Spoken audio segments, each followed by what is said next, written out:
Hello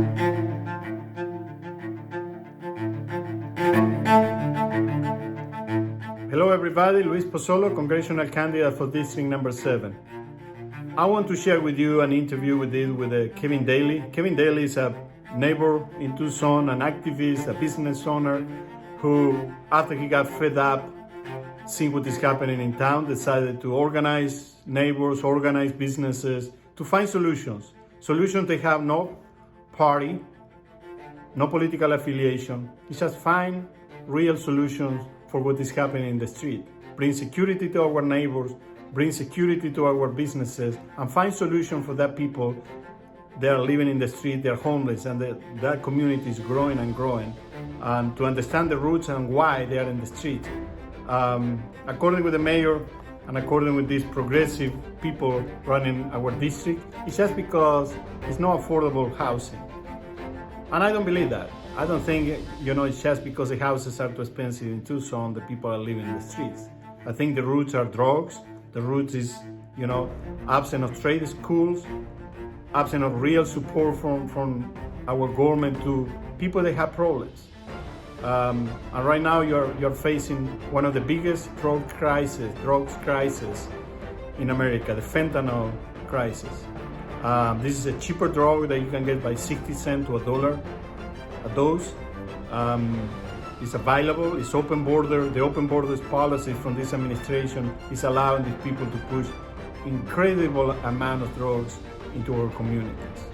So please pay attention to this interview with Kevin Daly. This guy is just one of us.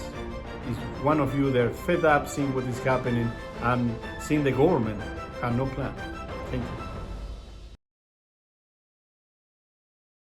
We need to solve problems. Yes. Exactly. Bottom line is we need to solve problems. Yeah. So this is a really good example of where the city has really dropped the ball.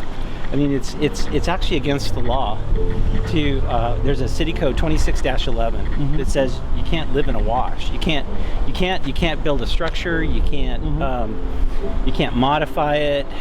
You can't. And there's a reason.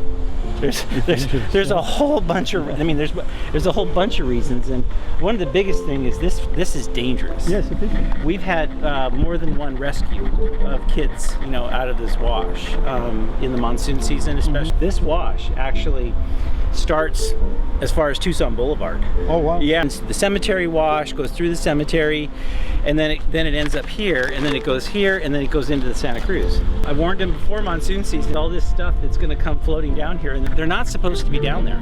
The other thing is the feces and all the things that pollute our waterways, which goes straight to Santa Cruz, right? They don't want to enforce their own laws and protect people, whether there's homes available or not. Is really not relevant to them living in the wash. So there's really I haven't come across anybody who says, well, they should be able to live down there because there's not housing available. Well, I haven't come across anybody that can defend that. I have no doubt that if we did water sampling, where this comes out in the Santa Cruz or anywhere in here, that we would see elevated bacteria levels. The needles and all the needles oil and all that stuff. So I have seen that. I can tell you right now, I'm not going to volunteer for a cleanup in the Santa Cruz. Yeah, you're paying your taxes for them to do that. Yeah, they could clean it up before it gets in the Santa Cruz. This is a no-brainer. So anyway, so how they get in here? How do they get in here? Yeah, because it's all closed, right? They used to get in right here because they took the fence apart. Oh, okay. So they can't normally. I think a neighbor came out and did this, and the city's been out here several times. I put in a work order, and they said they've got the work order, but they're not fixing it. But they're getting in over there through another fence over there. Well, we have a precinct patrol. They work with me, so if you want, we can do it. We can fix it. If they're allowed, they're happy to do it. They're happy to tell them out. But they're not allowed. Yeah. I think we just need enforcement.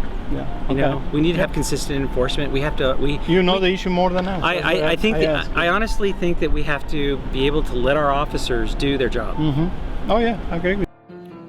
After I'm elected in November, I'm gonna work with state, local, county authorities, and together we can find a solution. This is not about political parties. This is not about who is going to take the credit. I'm going to work with all of them.